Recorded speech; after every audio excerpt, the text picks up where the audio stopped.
Hey everybody, welcome to the very first episode of Game Fro. If you like playing video games and sporting crazy hair, this is the show for you.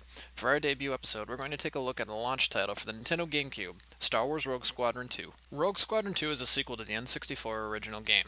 Both are developed by Factor 5 and LucasArts, and were exclusive to Nintendo systems. The original game was one of the few games that required the N64 expansion pack and featured full 3D environments and voice acting. The sequel takes full advantage of the GameCube hardware, and despite being a launch title, is one of the best looking games on the system.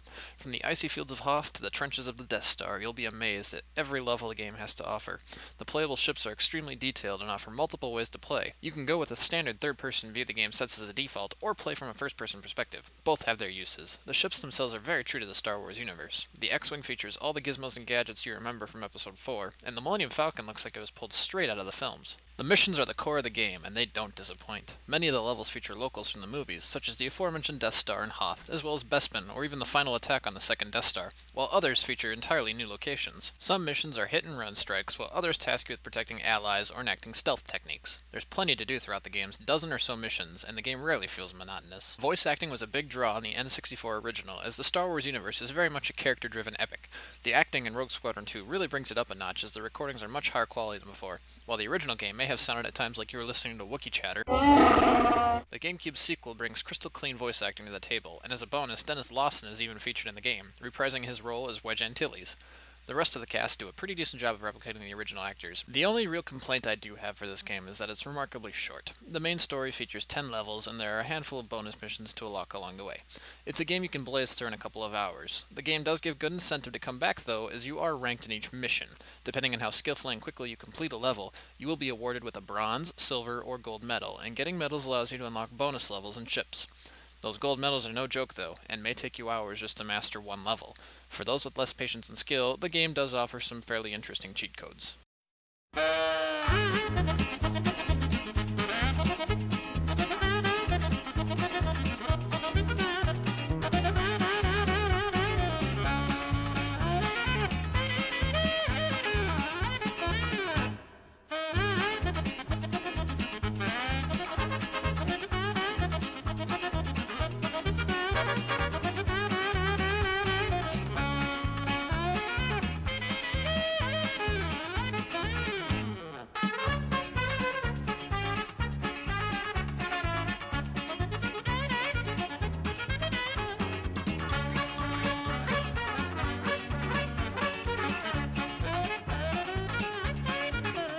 Rogue Squadron 2 was a shining gem of the GameCube launch titles and deserves to be in any GameCube owner's collection.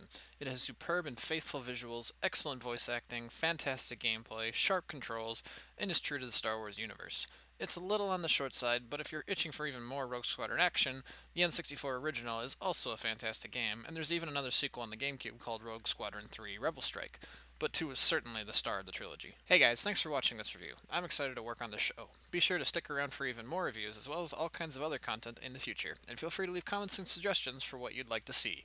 Game on!